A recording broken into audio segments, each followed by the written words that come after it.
नमस्कार, मी ऋषी देसाई. सुवर्ण कोकणच्या विशेष भागात आपलं स्वागत. काही माणसं आपल्या कार्यकर्तृत्वानं असा काही सुगंध अवघ्या असमंतात पसरवतात की त्यांचं कार्यकर्तृत्व आणि त्यांचे कष्ट या सगळ्याची सांगड एकत्रित घातल्याशिवाय यश म्हणजे काय, श्रीमंती म्हणजे काय या गोष्टी आपल्याला विलग करून सापडत नाहीत. किंबहुना आपण त्या पाहू शकत नाही, आपण त्या शोधू शकत नाहीत. अशाच माणसांच्या गोष्टी ज्या कथा कादंबऱ्यांमध्ये असतात, पण या कथा कादंबऱ्यांमधल्यापेक्षाही आपल्या नजरेसमोरची माणसं त्यांचं कार्यकर्तृत्व तपासता तपासता एवढी मोठी झालेली असतात की त्यांचं जगणं शिकून आपण आपलं जगणं समृद्ध करतो.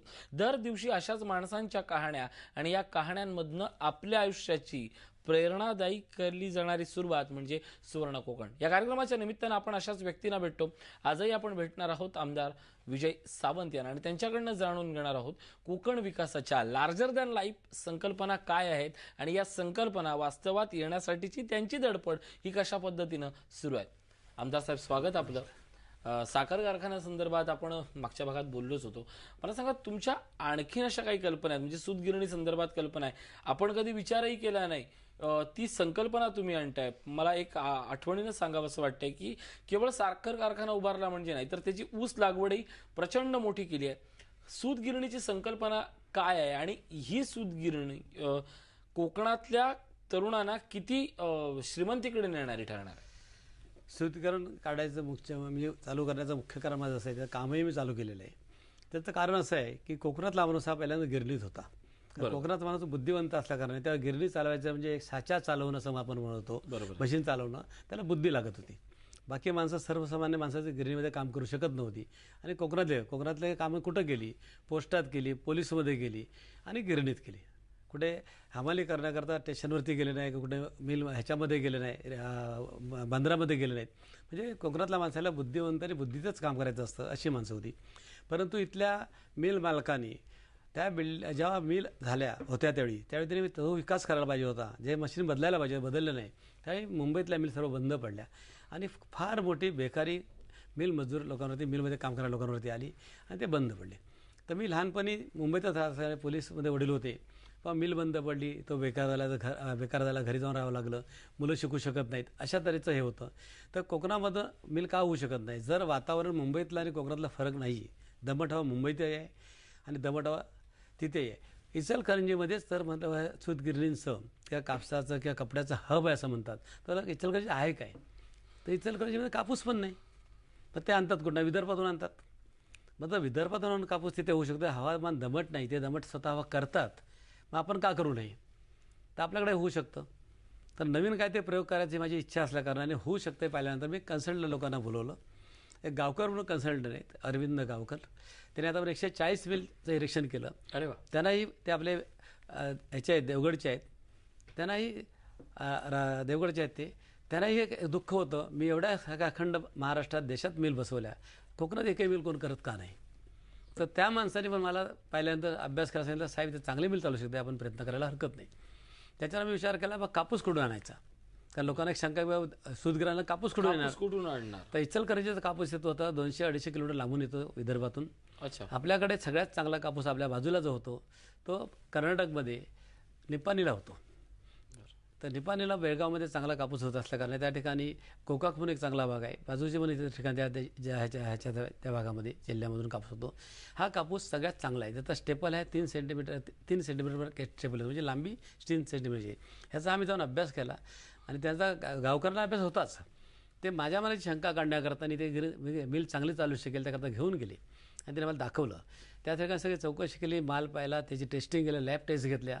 आम्हाला वाटलं कापूस खरोखरच चांगल्या प्रतीचा आहे, विदर्भापेक्षा चांगला कापूस त्या ठिकाणी आहे.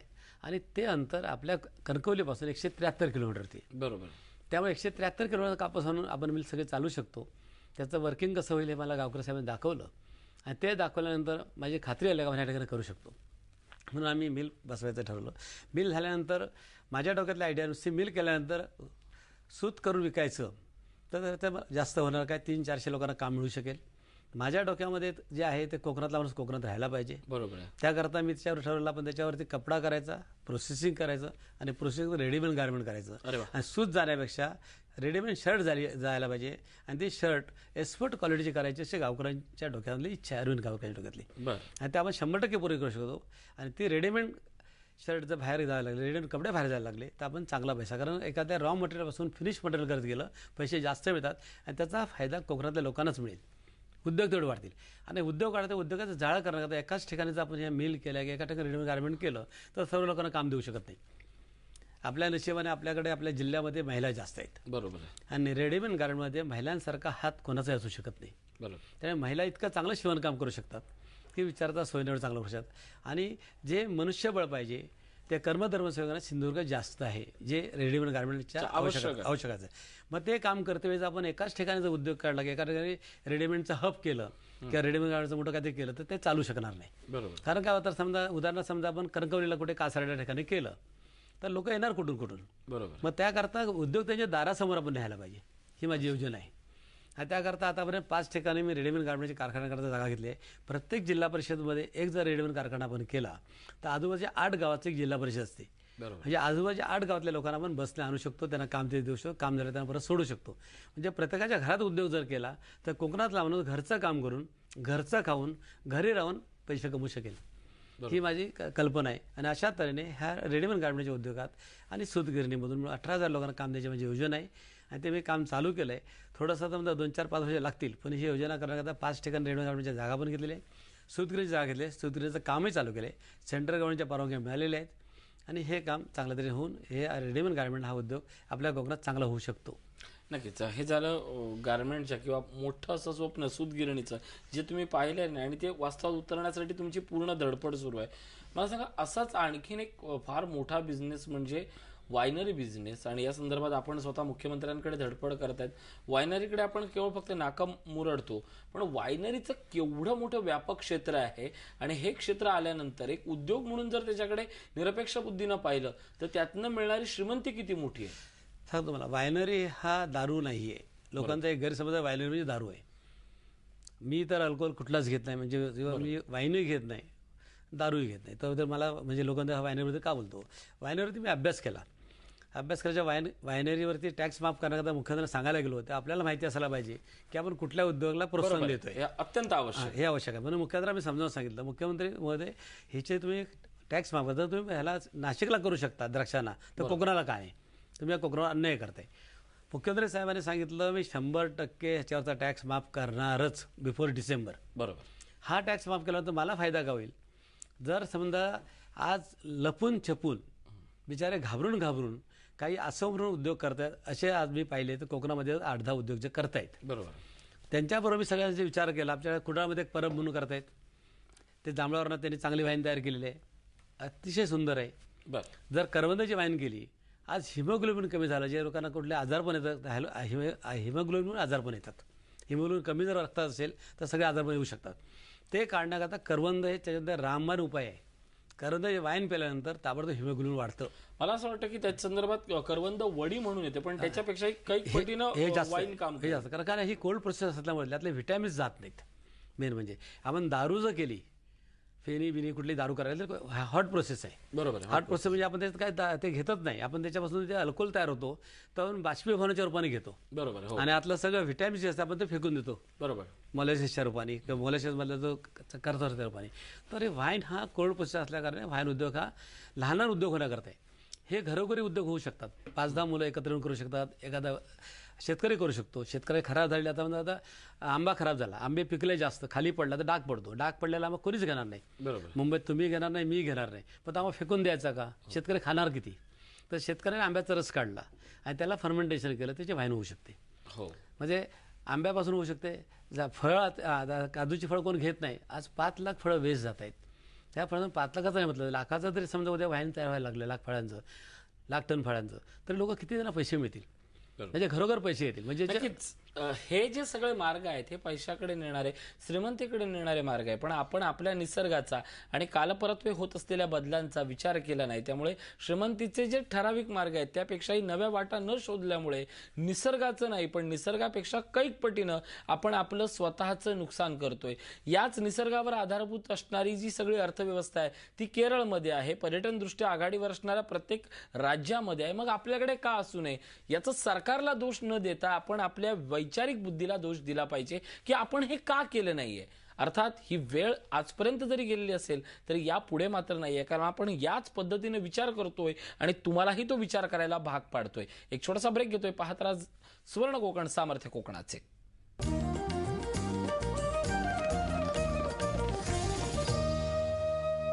ब्रेकनंतर स्वागत. आपण बोलतोय आमदार विजय सावंत यांच्यासोबत.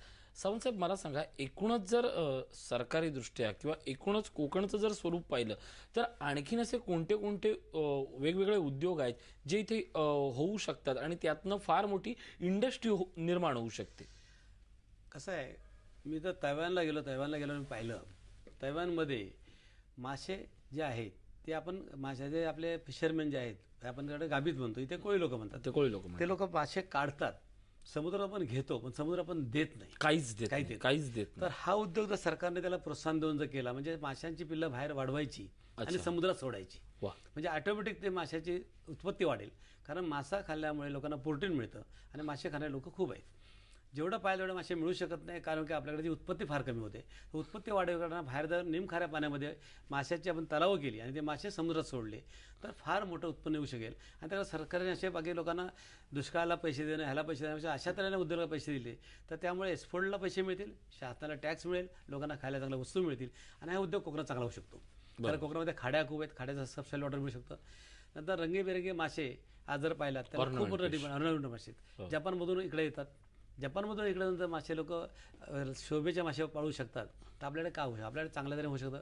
कोकण कृषी विद्यालयाचे डॉक्टर नितीन सावंत म्हणून आहेत. डॉक्टर नितीन सावंत मुळद्याचं विद्यापीठ आहे, वळिवंड्याचं आहे. लोकांनी खूप सगळी माणसं त्यावर काम करतात, खूप चांगलं केलेलं आहे. डॉक्टर नितीन सावंतने शिंपल्यामधले मोतीकरता मंदिर काम केलेलं आहे, मोदी म्हणतात त्याच्याकरता. पण त्यांना ते प्रोत्साहन मिळत नाहीये. बरोबर. जे प्रोत्साहन द्यायला ते राजकीय लोकांनी सगळ्यांनी द्यायला पाहिजे, राजकीय मंडळींनी द्यायला पाहिजे किंवा सरकारने द्यायला पाहिजे. हे प्रोत्साहन कोकणाकडे दिलं तर खूप मोठं डेव्हलपमेंट होऊ शकतं. डॉक्टर नितीन सावंतने जो मोती केला तो पाहिला, तर मोत्यावरचा कल्चर पाहिला मी, शेड्स असतात इतक्या सुंदर होत्या.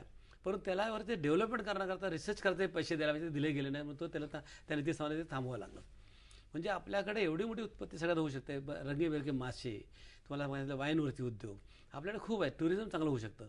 गोव्यापेक्षा चांगला आपले समुद्रकिनारे आहेत, पण समुद्रकिनारे असतात त्याच्यात गव्हर्नमेंटचं इन्फ्रास्ट्रक्चर नसल्या कारणाने ते टुरिझम झालेलं नाही. टुरिझम केलं म्हणून लोक म्हणत आहेत, पण झालेलं नाही. जे पाहिजे टुरिझम तेवढा विकास झाला नाही. आणि तो विकास झाल्यानंतर ॲग्रो टुरिझमला डेव्हलप करण्याकरता हे मासे पाळणं, त्याच्यावरती खेकडे पाळणं, खूप मोठे जसं शेळ्या मेंढ्या पाळणं खूप मोठा उद्योग होऊ शकतो. कारण आपल्याकडे तसे वातावरण आहे, हिरवा चारा मिळू शकतं, हिरवं सगळं मिळू शकतं, पाणी आहे, सगळं आहे. कारण प्रत्येक गोष्टीला पाणी लागतं आणि पाणी आपल्याकडे देवाने इतकं दिलेलं आहे की देवाचे उपकार आपण कधी आयुष्यात विसरू शकत नाही. कोकणावरती नक्कीच हे जे सगळं मुबलक साधन संपत्ती परमेश्वरानं आपल्याला दिली आहे, त्यात साधन संपत्तीचा वापर करून आपण श्रीमंत होऊ शकतो. ज्या पद्धतीने आपण आता नितीन सावंत यांचं उदाहरण दिलं, 15 ऑगस्टला सिंधुदुर्गात जी कार्यशाळा झाली त्या सगळ्या कार्यशाळेमध्ये हीच माणसं होती. दापोली विद्यापीठ असेल, वेंगुर्ला कृषी विद्यापीठ असेल, मुळदे असेल, इकडचे जे सगळे मोठे शिक्षक वर्ग होता, ज्यांनी हा सगळा रिसर्च केलाय, संशोधक होता, त्यांनी आपलं ज्ञान लोकांसमोर मांडून ही सगळी अशा प्रकारची जी श्रीमंती आहे, अशा प्रकारची जी आर्थिक सुबत्तता आहे ती मांडली होती. आज अशाच पद्धतीच्या वेगळ्या विकासाची आज गरज आहे. पर्यटन जिल्हा झालेला आहे, पण पर्यटन दृष्ट्या ज्या पद्धतीने विकास व्हायला पाहिजे होता तो विकास झालाय असं तुम्हाला वाटतं, एक आमदार म्हणून आणि एक स्थानिक म्हणून? नाही, मला वाटत नाही. कारण काय झालंय, आज जिल्ह्यामध्ये पर्यटक येतात, पण येतात कुठले पर्यटक? मीडियम क्लासचे ते पर्यटक आहेत.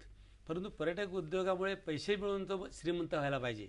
इतर ठिकाणी गोव्यातले लोक जे श्रीमंत झाले तसे तिथले स्थानिक लोक श्रीमंत होत नाही. तोपर्यंत विकास होऊच शकत नाही. आणि मला असं वाटतं की या सगळ्यात परदेशी पर्यटकांनी इथे येऊन त्यांना त्यांची श्रीमंती आपल्यापर्यंत पोहोचवण्यासाठी आवश्यक ज्या सुविधा आहेत, किंबहुना त्यांच्या दृष्टीनं जे कल्चर आहे, मग वाईन कल्चर असेल किंवा इको टुरिझम असेल, मेडिकल टुरिझम असेल, ॲग्रो टुरिझम असेल, या गोष्टी देण्यात आपण कमी पडलो आहोत आणि ती देण्याची आज आवश्यकता आहे. असे आपल्या स्थानिक लोकांनी जबाबदारी घ्यायला पाहिजे, तशी शासनाने पण घ्यायला पाहिजे. बरोबर. शासन दुष्काळावरती करोडो रुपये नुकसान सहन करून त्यांना सबसिडी देत आहेत. इतर उद्योगांना सबसिडी देत आहेत. कोकणाकरता तरी टुरिझम करता सबसिडी देऊन चांगली हॉटेल्स तयार केली तर फॉरेनर तिकडे येऊ शकतील. नक्कीच. आज आपला एअरपोर्ट किती वर्ष होत नाही, दरवर्षी गव्हर्नमेंटकडनं किंवा शासनाच्या पुढाऱ्यांकडनं सांगितलं जातं किंवा नेत्यांकडनं पुढच्या वर्षी होणार, पुढच्या वर्षी. आज मी 27 वर्षांपासून आजपर्यंत पाहतोय एअरपोर्ट होतो आहे. नक्कीच. अर्थात हे झालं शासनाच्या गोष्टी, पण आपणही सजग होणं हे आज आवश्यक आहे आणि या सजगतेतूनच आपल्याला खऱ्या अर्थानं सुबत्तता ही समोर दिसणार. एक छोटासा ब्रेक घेतोय. पाहत राहा सुवर्ण कोकण, सामर्थ्य कोकणाचे.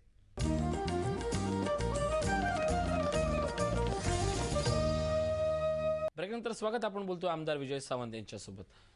सुवर्ण कोकण ही एक अशी चळवळ आहे की ज्यातून उद्योजकांना परिचय करणं किंवा कोकणातल्या माणसांना त्याच्यातल्या उद्योजकतेची जाणीव करून देणं आणि त्याला श्रीमंत बनवणं. या अगोदर सिंधुदुर्गात 15-16 ऑगस्टला झाली. मुंबईतही वेगवेगळ्या ठिकाणी अश्वमेधच्या निमित्तानं होईना किंवा वेगवेगळ्या कोकणातल्या दृष्टीनं आवश्यक असे परिसंवाद आणि कार्यशाळा होतच असतात. आता पुन्हा एकदा 2 ऑक्टोबरला रत्नागिरीत आपण कार्यशाळा घेतोय सुवर्ण कोकणच्या माध्यमातून. तुम्ही काय आवाहन कराल संपूर्ण कोकणवासियांना अशा पद्धतीच्या कार्यशाळेमध्ये आवर्जून या, काय सांगाल? नाही, कोकणातल्या प्रत्येकाने यायला पाहिजे. जो उद्योजक असेल किंवा नसेल, त्याचं कारण असं आहे, उद्योजक नसला तर उद्योग करण्याची जी प्रवृत्ती असते त्याला प्रोत्साहन देण्याकरता लोकांना ऐकायला पाहिजे फायदा काय आणि नुकसान काय. ह्याच्यातून नुकसान तर काहीच नाही, फायदाच फायदा असणार आहे. कारण असं स्वतःचे खर्च करून लोकांना ज्ञान देता येत, लोकांना पुढे आणता येत नाही, लोकांना उद्योगी व्हावे त्यांची धडपड आहे. ह्या धडपडीकरता परवाना प्रोत्साहन देण्याकरता मी त्याचं शेतकऱ्यांना पुढे आणण्याचा प्रयत्न करतो. माझ्या डोक्यात जसं 35,000 शेतकऱ्यांनी ऊस लावायला पाहिजे, तसं प्रत्येकाने उद्योग हा करायला पाहिजे. शेती हा शेती न म्हणता उद्योग म्हणून जर केलं तरच पैसे कमवू शकतो. नुसतं पोट भरण्याकरता शेती करणं म्हणजे शेती करणं. म्हणून उद्योजक वाढण्याकरता प्रत्येकाने ह्या कार्यशाळेला यायला पाहिजे. कार्यशाळेत काय काय सांग ऐकून घ्यायला पाहिजे. त्यापासून काही ना काहीतरी घेऊन जाता येईल, पण त्यामुळे नुकसान तर होणार आहे, फायदाच होणार. कोकणातल्या जास्तीत जास्त लोकांनी येऊन, समजा ज्यांना उद्योग करायचा नसेल त्यांनी पण येऊन सांगायला पाहिजे. मग इतरांना ते सांगू शकतात, सल्ला देऊ शकतात, हे करा म्हणून. आणि असे खूप उद्योग कोकणामध्ये आहेत की आपण करू शकतो. उद्या टुरिझम वाढलं तर इतके उद्योग होतील की आपल्याला मुंबईकडे पाहायची गरज नाही. मुंबईच्या लोकांना कामाला कोकणात यावं लागेल अशी परिस्थिती निर्माण होईल. एवढं माझं कोकण रत्नागिरी सिंधुदुर्ग आहे आणि ते होऊ शकतं. आज तुम्ही पाहिलात रेल्वे झाल्यानंतर, आज तुम्ही कुठल्याही गावात गेलात, कुठलं म्हणजे बाजारपेठ गावाच्या, त्या ठिकाणी तुम्हाला UP बिहारचे लोकही मिळतात. म्हणजे त्यांना कोकण आवडतं म्हणून ते लोक आले आहेत. जर बाहेरचे लोक येऊन आमच्याकडे पोट भरू शकतात, उद्योग करू शकतात, तर आम्ही का नाही? हा जर विचार करून आपण ही कार्यशाळापर्यंत पाहिली तर आपणही उद्योग जर होऊ शकाल. सरकारकडे पैसा आहे, सरकार तुम्हाला सबसिडी देत आहेत. पैसे नसले तरी करतो. मी 100 रुपये धंदा करून जर पोटा होऊ शकलो, तुम्ही का नाही? फक्त इच्छा पाहिजे. इच्छाशक्ती मोठी असेल तर आपण होऊ शकतो. त्याकरता इमानदारी धंदा केला थोडा त्रास होतो, तो त्रास सहन करायची पाहिजे, सहनशीलता पाहिजे. आणि अशा तऱ्हेने जर आपण केलं तर उद्योजक होऊ शकतो. आणि हा उद्योजक आपण झाला तर कोकणाचा विकास होईल. आणि कोकणाचा विकास होण्याकरता आपल्याला कोकणाचा उद्योग करायला पाहिजे. मुंबईचा विकास आपण आता करून बसलो कोकणातल्या लोकांनी. आता गावात जाऊन विकास करायला पाहिजे. कारण मुंबईचा विकास हा कोकणामुळेच झालेला आहे, बाकी कुणामुळे झालेला नाही. कारण 4ही जिल्ह्याची लोक ही कोकणातली लोक आहेत. रत्नागिरी, सिंधुदुर्ग, ठाणा, रायगड ही कोकणातली लोक आहेत आणि ह्यांच्यामुळेच कोकणाचा विकास झाला. त्यामुळे आता प्रत्येकाने आपल्या गावाचा विकास करा, गावात परत जावं आणि गावामध्ये पुन्हा समृद्धी घेऊन जावी. ह्याकरता कोकणात हा उद्योग करण्याकरता हा जो मेळावा होता कोकणातल्या सगळ्यांना आवर्जून पाहावा आणि काय काय सबसिडीज आहेत सगळ्या पाहून घ्याव्या आणि उद्योग चालू करावा ही मी पण विनंती करतो. नक्कीच. मार्गशीर्षातल्या त्या लक्ष्मीची गोष्ट आठवते. लक्ष्मी व्रत असतं, एकानं उद्यापन करायचं, व्रत घ्यायचं, लक्ष्मीला आपल्याकडे बोलवायचं आणि आपण श्रीमंत झाल्यानंतर आठवणीनं दुसऱ्याला ते उद्यापन करायला सांगायचं असतं. पुराणातल्या गोष्टीतनं आपण काय शिकायचं असतं की आधुनिक कर्म जे काय ते आपण समजून घ्यायचं. आपण आपला स्वतःचा श्रीमंतीचा वसा शोधायचा, वारसा शोधायचा.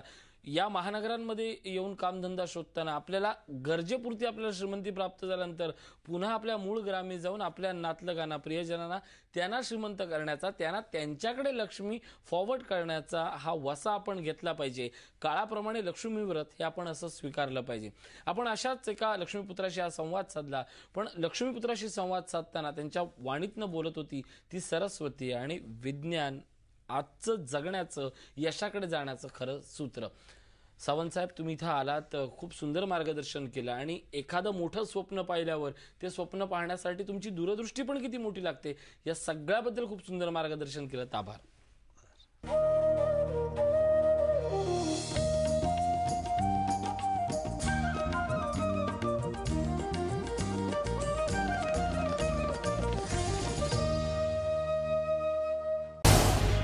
झी 24 तास रहा एक पाऊल पुढे.